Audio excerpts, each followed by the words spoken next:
मानव कल्याण का उद्देश्य क्या है?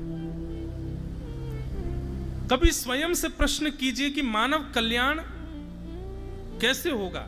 मानव कल्याण है क्या? किस चीज में मानव कल्याण? कई लोग धनवान होने को कल्याण समझते हैं अपना, कई लोग ऐश्वर्यवान, यशवान, कीर्तिवान होने को ही अपना कल्याण समझते हैं।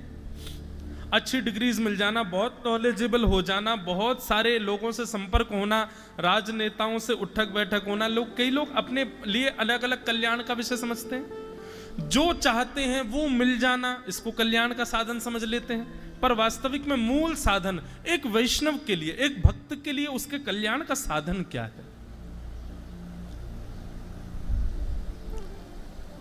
उसको कृष्ण प्रिय लगने लग जाएं, ये नहीं। कृष्ण को वो प्रिय लगने लग जाए, ये उसके कल्याण का साधन है। हमारा कथा सुनना, हमारा जप करना, हमारा नियम करना, हमारा साधना करना, गंगा स्नान करना, त्रिकाल संध्या करना, हमारे जो कुछ भी नियम हैं, हमारे जो कुछ भी साधन हैं, सब साधनों से एक वस्तु की प्राप्ति, एक भाव की प्राप्ति कि कृष्ण हमको प्रिय लगे। नहीं, कृष्ण सबको प्रिय लगते हैं। राम जी सुर्पनखा को भी प्रिय लग गए थे। सुर्पनखा राम जी से ब्याह करने चली गई, इसका मतलब राम जी उसको प्रिय लगे। तो राम जी आपको प्रिय लग जाएं, कृष्ण आपको प्रिय लग जाएं, ये कोई बड़ी बात नहीं है, वो लग जाएंगे प्रिय आपको। हमारा कल्याण उसमें, हमारी साधना का कल्याण, हमारे जप नियम तप सबका कल्याण उसमें कि हमारे समस्त साधनों से कृष्ण को हम प्रिय लगे, हम उनके प्रिय बने। अब तो कुछ दिनों से हम इसी भाव से ही कथा करते हैं कि बस कृष्ण प्रिय बनना है। वो प्रिय लग जाए वो कोई बड़ी बात नहीं है। किसी के चित्त में भक्ति प्रकट हो जाए, आजकल सबके चित्त में आ जाती है भक्ति, कोई बड़ी बात नहीं है। भक्ति चित्त में आना बड़ी बात नहीं है। तुम्हारा सुमिरन ठाकुर जी के चित्त में आना, ये हमारे कल्याण का साधन है।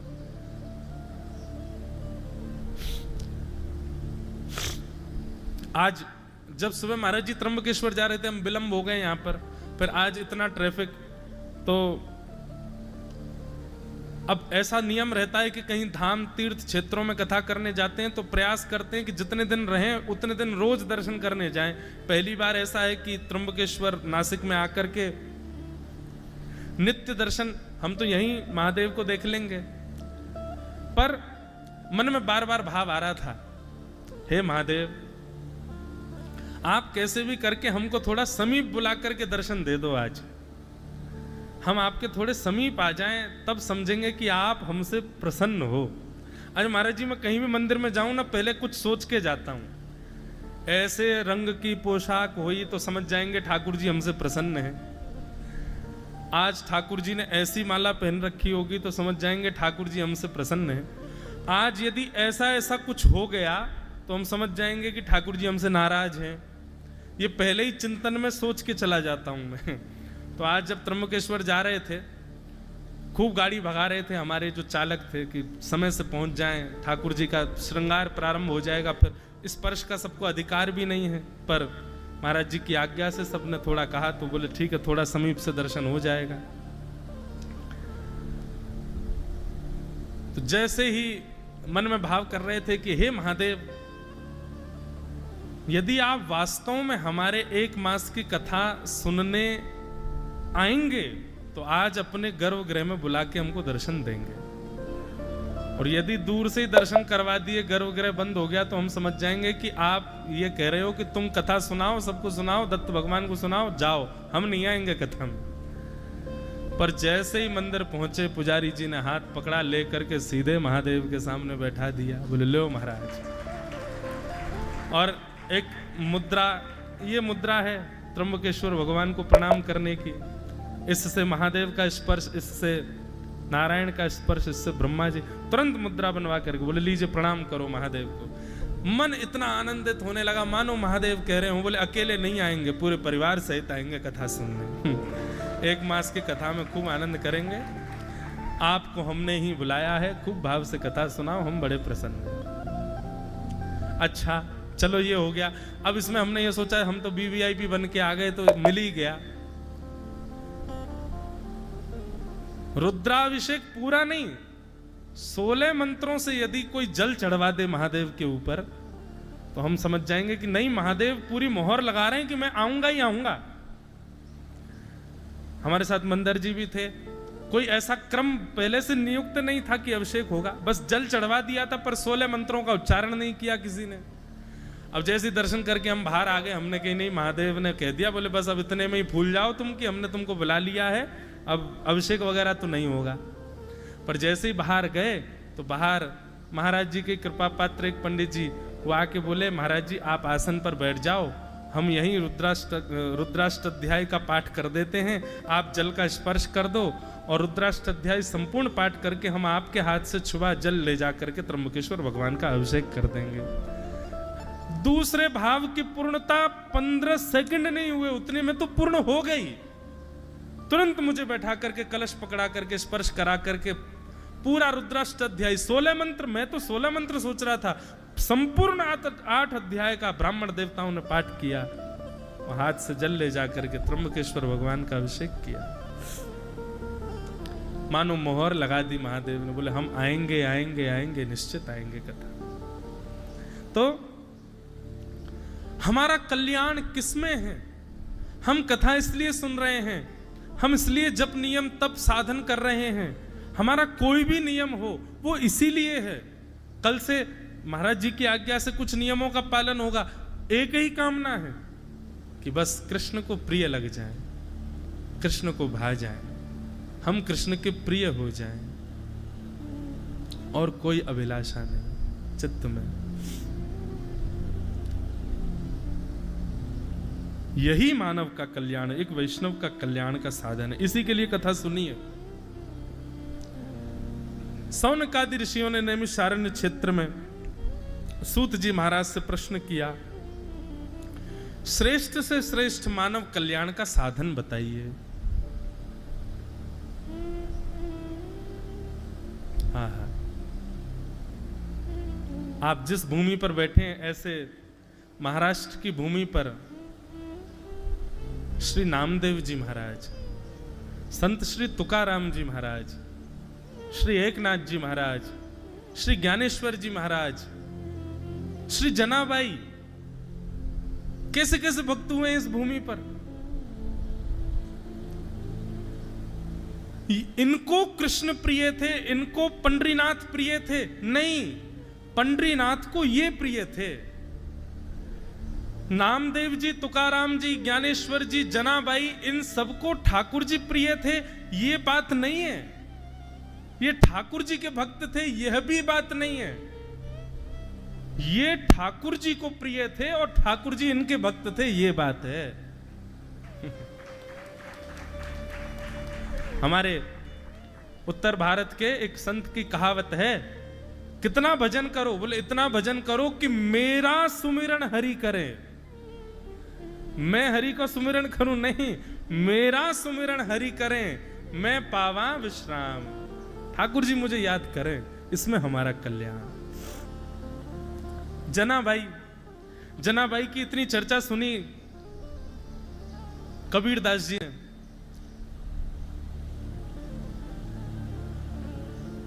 भोपाली तो श्री जनाबाई की इतनी चर्चा सुनी कि बोले महाराष्ट्र में एक परम भक्ता है जनाबाई, ठाकुर जी की परम भक्त है। श्री कबीरदास जी उनका दर्शन करने के लिए आए और जैसे ही दर्शन करने के लिए पहुंचे, पूछते पूछते जनाबाई कहाँ है, जनाबाई कहाँ है, उनको प्रणाम करना है। किसी ने मार्ग बता दिया, वहां चले जाओ, उधर बैठी हैं। संभवतः उसी समय क्या देखा, जैसे ही कबीरदास जी का पहुंचना हुआ तो दो आपस में पड़ोसी माताएं एक दूसरे से लड़ रही थीं, मराठी भाषा में लड़ रही थी। अब हमको बोलनी तो आती नहीं, तो बताते कैसे लड़ रही थी। एक दूसरे से लड़ रही थी और किस बात पे लड़ रही थी? गोबर के ऊपले खींच रही थी। एक मैया कह रही थी ये मेरा है, दूसरी कह रही थी ये मेरा है। और भीड़ चारों तरफ खड़े होकर के देख रही थी। कबीरदास जी ने पूछा भैया क्या हो रहा है? बोले लड़ाई हो रही है। लड़ाई हो रही है। अच्छा ये सब छोड़ो, ये बताओ जनाबाई कहाँ है? बोले वो सामने जो कंडा खींच रही है वो जनाबाई तो है। वो जो गोबर का उपला खींच रही हैं, वो जोर जोर से चढ़ चढ़ के सामने वाली के ऊपर जो चढ़ रही हैं, बार बार मुष्टिक दिखाती हैं। क्या कैसे बोलेंगे मराठी? माझा कंडा। क्या गोबर के उपले को क्या बोलते महाराज जी? हैं? गोबरी, माझी गोबरी। माझी मतलब मेरी। मराठी भाषा भी बड़ी अच्छी। मराठी भाषा में कहीं कहीं संस्कृत के शब्द आते हैं। माझे माहेर पंढरी, आहे भीवरे छातेरे। हमको एकाध अभंग भी महाराज जी गाएंगे ना, कथा में सुनाएंगे बीच बीच में। माझे बहन चंद्रभागा, तकरे से पाप भंग। माझे माहिर पंढरी, आहे भीवरे छातेरी। श्री एकनाथ जी महाराज का पद। एकनाथ जी कहते हैं, बाप आणी माझे विठ्ठले रखुमाई। एकनाथ जी से किसी ने पूछा आपका परिवार कहाँ है, तो अपने परिवार का वर्णन कर रहे हैं। यहाँ महाराष्ट्र के भक्तों के भाव इतने सुंदर हैं कि क्या बताएं। एकनाथ जी कहते हैं मेरे माता पिता कौन है? बोले विठ्ठले रखुमाई। विठ्ठल और श्री रुक्मणी जी मेरे माता पिता हैं। और बोले माझी बहन चंद्रभागा, चंद्रभागा मेरी बहन है। बोले कैसी बहन है? बोले जो सबके पापों को दूर करती है, ऐसी चंद्रभागा मेरी बहन है। अच्छा तुम्हारा मायका कहाँ है? बोले माझे माहिर पंढरी, पंढरपुर मेरा मायका है। एका जनार्दनी शरण, एका जनार्दनी शरण, एका जनार्दनी शरण। शेखनाथ जी महाराज ऐसा सुंदर भाव गाते। तो कथा चल रही जनाबाई की। जनाबाई लड़ रही हैं। कबीरदास जी बोले जनाबाई कहाँ है? बोले ये जो कंडा मांग रही हैं, माझी गौरी कहकर के जो खींच रही है, यही है जनाबाई। कबीरदास जी बोले राम राम राम राम। इनकी इतनी प्रशंसा सुन के आया था मैं। ऐसी भक्ता, ऐसा नाम गान करती हैं, ठाकुर जी से इतना प्रेम करती हैं, इतना लाड़ लड़ाती हैं, ठाकुर जी का इतना स्मरण, ठाकुर जी इनके संग पल्लू पकड़ करके घूमते हैं। मैंने इतनी प्रशंसा सुनी। बताओ ये तो कैसी विषयासक्त माता है, हैं? गोबर की गोबरी के पीछे लड़ रही हैं, एक कंडे के पीछे लड़ रही हैं।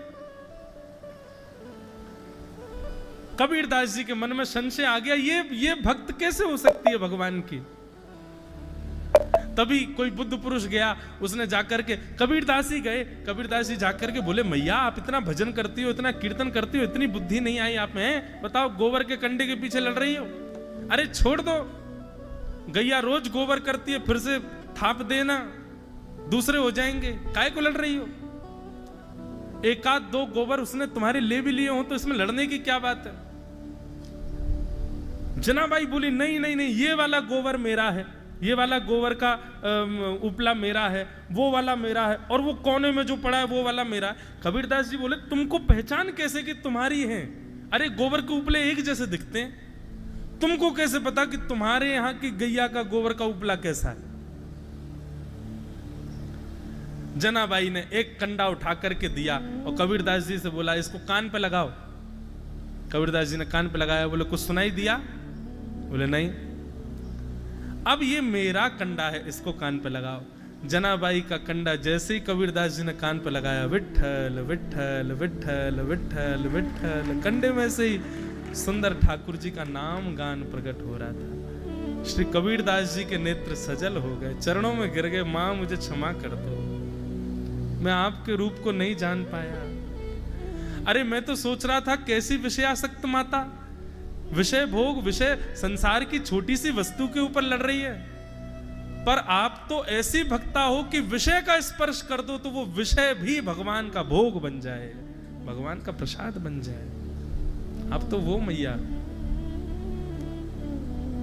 ऐसी जनाबाई, ऐसे तुकाराम, ऐसे नामदेव, ऐसे एकनाथ, ऐसे ज्ञानेश्वर, कैसे कैसे भक्त हुए हैं इस महाराष्ट्र की भूमि में। उत्पन्ना द्रविड़ेशाहम वृद्धिम कर्नाटके गताम क्वचित क्वचिन महाराष्ट्रे गुर्जरे जीर्णताम गतः। भक्ति का जो परिचय है वो महाराष्ट्र में पली बड़ी है। इसीलिए हम भले ही उत्तर भारत से आते हैं, पर इस बात को हम स्वीकार करते हैं कि हमारे उत्तर भारत से कई गुना, कई लाख गुना श्रेष्ठ भक्ति का संचार महाराष्ट्र के वैष्णवों के हृदय में। सबसे बड़ी बात महाराष्ट्र के भक्तों में क्या है? दीन बहुत हैं, सरल हैं, सहज हैं। हमारे यहां भक्ति आती है आडंबर संग लेके आती है, लेकिन भक्ति वही श्रेष्ठ मानो जहां आडंबर ना आता, जहां पर ज्यादा प्रकाशित या प्रभावित होने की इच्छा ना आती हो, जहां पर सहज, सरल और दैन्य भाव आता हो। समझो वो भक्ति परिपूर्ण पुष्ट होके आई है आपके पास। और ऐसी भक्ति महाराष्ट्र के भक्तों में देखने को मिलती है। निश्चित माने हम तो यहां दीनता की भिक्षा लेने आए हैं आपसे कि हमको भी थोड़ा दीन बना दो, हम भी थोड़े सरल सहज आप लोगों की तरह हो जाएं।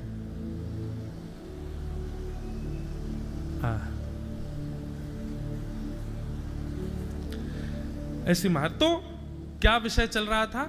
मानव का कल्याण किसमें? उसको ठाकुर जी प्रिय लगे इसमें नहीं, ठाकुर जी को वो प्रिय लगे उसमें। ये जितने भक्तों की चर्चा हम सुनते हैं, इनको ठाकुर जी प्रिय नहीं है, ठाकुर जी को ये प्रिय हैं। इसलिए भैया अपने जप, नियम, साधन, तप, व्रत, अनुष्ठान, कथा, सबके पीछे एक ही उद्देश्य रखो, हम ऐसे बने कि हम ठाकुर जी को प्रिय लगें, हम ठाकुर जी के प्रिय बने। सब सौनकादि ऋषियों ने पूछा कि महाराज मानव कल्याण का साधन बताइए। तब यहां सूत जी महाराज कहना प्रारंभ करते हैं। काल व्याल मुखग्रास त्रास निर्णास हेतवे श्री मद्भागवतम शास्त्रम कलौ कीरेण भाषितम। भैया श्रीमद् भागवत शास्त्र यदि इसका परिपूर्ण भक्तिभाव से प्रेम युक्त होकर के यदि कोई अनुसंधान करे, इसका श्रवण लाभ प्राप्त करे, तो इस कलिकाल में भी भगवत प्राप्ति संभव है। सौनकादि ऋषियों ने पूछा महाराज जी भागवत का थोड़ा महात्म तो सुनाइए, ये भागवत जी की कथा है क्या, किसने किसको सुनाई, कैसे सुनी जाती है, इसके बारे में थोड़ा विस्तृत जानकारी दीजिए। तब यहाँ पर सूत जी महाराज कथा सुनाते हैं कि एक बार की बात है, नारद जी महाराज बद्रीनाथ गए। बद्रीनाथ में उनको सनक सनंदन सनातन सनत कुमार मिले। आपने दर्शन किए, आज महाराज जी ने मुझे दर्शन कराए। मंदिर के श्री दत्त भगवान के दाहिने भाग में ही ना सनक सनंदन सनातन सनत कुमार। एक प्रकार से आप ऐसा कह दें तो कोई अतिशयोक्ति नहीं। अभी मंदिर पूर्ण तो बना नहीं, जितना बन गया है उतने में भी आपको भागवत का दर्शन होगा, प्रत्यक्ष स्थूल भागवत जी। सनकादि ऋषि, नारद जी एवं महाराष्ट्र के समस्त भक्त सबके दर्शन थे। और सबसे बड़ी बात, मैंने अधिकतर मंदिरों के दोनों तरफ मुख्य द्वार पर जय विजय को देखा, लेकिन श्री दत्त भगवान के द्वार पर प्रहलाद और श्री ध्रुव जी महाराज खड़े हाथ जोड़ करके, छोटे छोटे से। कितना सुंदर दर्शन। ऐसा कह दूं तो कोई अतिशयोक्ति नहीं, ये साक्षात श्रीमद् भागवत जी को ही स्थूल रूप में बनाया जा रहा है। मंदिर का दर्शन चारों तरफ घूम के कर लिया जाए, यहाँ पर अंकित उन चित्रावली और उन रूपों का दर्शन कर लिया जाए, तो समझ लो आपने भागवत जी के दर्शन कर लिए। अब जाइएगा, करिएगा, द्वार के दोनों तरफ ध्रुव और प्रहलाद, द्वार के दाहिने तरफ यहां से जाएंगे तो सनक सनंदन सनातन सनत कुमार, द्वार के पीछे तुकाराम, नामदेव जी, ज्ञानेश्वर आदि यहाँ के सब। उससे थोड़ा परिक्रमा लगा के और आएंगे तो एक तरफ नारद जी खड़े हैं। और कौन कौन है वो मैं भी दर्शन करके फिर कल और बताऊंगा, और कौन कौन है, कहाँ है, कैसे हैं। फिर दत्त भगवान के रूप का चिंतन करेंगे। 3 मुख हैं, पीछे गैया खड़ी है, 4 ग्राम सिन्न बैठे साथ में, सबका रूप चिंतन होगा, त्रिशूल है, सुंदर कैसे कैसे क्या क्या भाव हैं सबका वर्णन करेंगे। तो महात्मा सुनाइए महाराज, ये भागवत जी क्या है? तब बताया कि बोले एक बार की बात है, नारद जी महाराज बद्रीनाथ गए, बद्रीनाथ में जाकर के उन्होंने सनत कुमारों को बताया कि बोले महाराज, अहम तुम पृथ्वीं यातो ज्ञात्वा सर्वोत्तमामिति पुष्करम च प्रयागम च काशी गोदावरी तथा हरिक्षेत्रे कुरुक्षेत्रे श्रीरंगम सेतुबंधनम एवमादिषु तीर्थेषु भ्रममाण इतस्ततः ना पश्यम कुत्र शर्म मनस्संतोषकारकम कलीना धर्ममित्रेण धरेयं बाधिताधुना। नारद जी महाराज कह रहे हैं, बोले भैया मैंने सब जगह भ्रमण कर लिया, यहाँ पर तीर्थ क्षेत्रों का नाम ले रहे हैं नारद जी। अब किसी ने मुझसे प्रश्न किया था, बोले नारद जी ने तीर्थ क्षेत्रों के नाम क्यों ले लिए? नारद जी बंबई क्यों नहीं गए, दिल्ली क्यों नहीं गए, कलकत्ता क्यों नहीं गए? यहाँ पर लिखा हरिक्षेत्रे कुरुक्षेत्रे श्रीरंगम सेतुबंधनम और पुष्करम च प्रयागम च काशी गोदावरी। गोदावरी माने यही स्थान, नासिक, त्र्यंबकेश्वर, इन सब जगहों के नाम लेकर के और फिर बाद में कहते हैं मेरे मन को संतोष नहीं मिला। नारद जी शहरों में नहीं गए, तीर्थ क्षेत्रों में जाकर के कह रहे हैं मन को संतोष नहीं मिला। नारद जी कह रहे हैं भैया बस इतना समझ लो, जो तीर्थ क्षेत्र मन को सुख देने वाले हैं वहां जाने पर जब मन असंतुष्ट हो रहा है तो बड़े बड़े शहरों की तो हालत ही क्या होगी। जब तीर्थ क्षेत्रों में जाकर के मेरी ये स्थिति हो गई तो बड़े बड़े शहरों में तो पाप किस स्थिति में पहुंच चुका होगा उसके तो पूछो ही मत। कहीं ना कहीं आपको ये बात स्वीकार करनी पड़ेगी कि बड़े नगरों से अधिक तपबल और वायुमंडल पवित्र इन तीर्थ क्षेत्रों की, इसलिए यहां आकर के जो व्रत करोगे वो आप घर पे करने से नहीं मिलेगा उसका फल। यहां का व्रत नियम एक अलग आभा प्रभाव और ओजता को लेकर के रहेगा।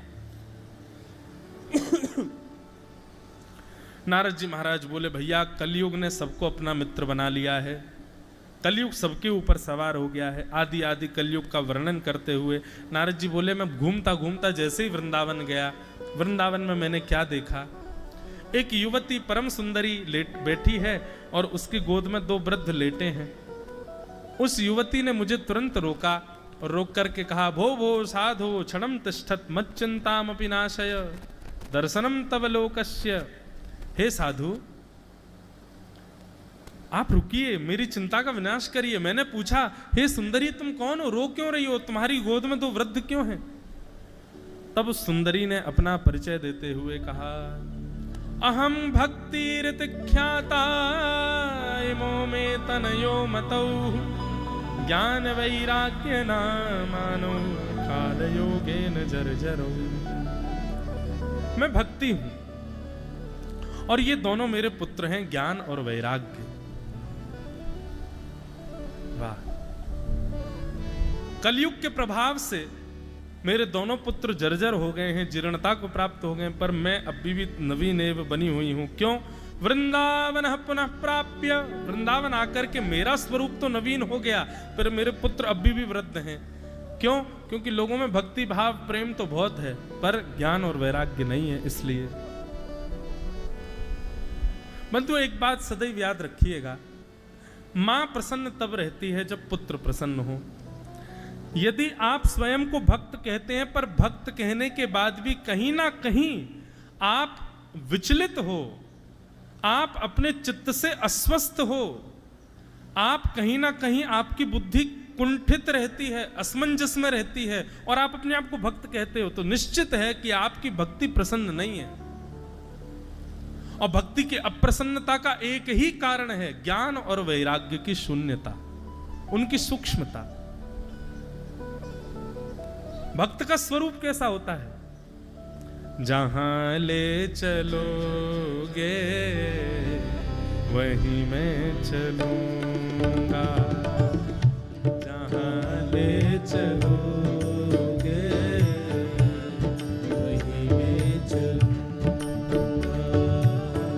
और ताल बजा के गाओ, बड़े भाव से गाओ। जहां ले चलोगे वहीं मैं चलूंगा, जहाँ ले चलोगे वहीं मैं चलूंगा। ओ जहां नाथ रख दोगे, जहां नाथ रख दोगे, जहां नाथ रख दोगे, जहाँ नाथ रख दोगे ओ वहीं मैं रहूंगा।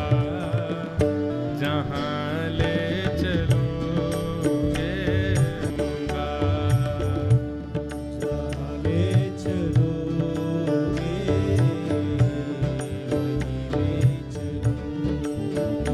ओ जहां ले चलोगे वहीं मैं चलूंगा। जहाँ ले चलोगे वहीं मैं चलूंगा। श्री पंडरीनाथ भगवान की जय।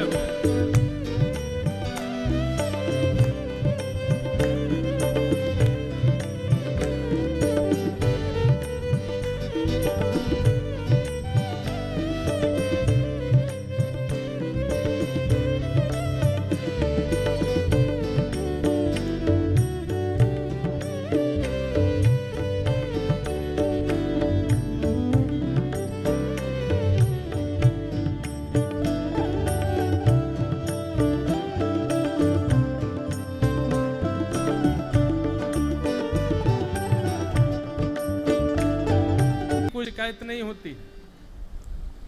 और भक्त कैसा होता है? यदि वो कुंठित है, विचलित है, भयभीत है, संकोच युक्त होना अच्छी बात है, भयभीत होना अच्छी बात नहीं। संकुचित है तो कोई बात नहीं, अच्छा है, संकोच तो गहना है, पर भयभीत नहीं। यदि वो कुंठित है, विचलित है, असमंजस में है, भयभीत है, तो इसका मतलब उसकी भक्ति जो उसके चित्त में है वो निराश है। और उसकी निराशा का कारण ज्ञान और वैराग्य दोनों वृद्ध हैं। इसलिए बंधुओं, ये कथा सत्संग इसलिए जरूरी है। अब लोगों को लगता है कीर्तन कर लो, नाच लो, गा लो, हो गया। नहीं, उससे काम नहीं चलेगा। भक्ति आप केवल उतने मात्र से नहीं भक्त बन जाओगे। भक्ति के दोनों पुत्र ज्ञान और वैराग्य जब तक युवान चित्त में नहीं होंगे तब तक भक्ति आपको सुख देने वाली नहीं होगी। और आपसे ठाकुर जी को सुख मिले ऐसा भी संभव नहीं हो पाएगा जब तक भक्ति प्रसन्न नहीं होगी। आप फिर कैसी भी सेवा करो, ठाकुर जी उसको स्वीकार ही नहीं करेंगे, क्योंकि आपके चित्त की भक्ति प्रसन्न नहीं है। और चित्त की भक्ति प्रसन्न कब होगी? जब ज्ञान और वैराग्य दोनों चित्त में होंगे। अब आप कहोगे महाराज जी ज्ञान वैराग्य कौन है? तो ये तो हम कल 3 बजे से बताएंगे कि ज्ञान वैराग्य कौन है।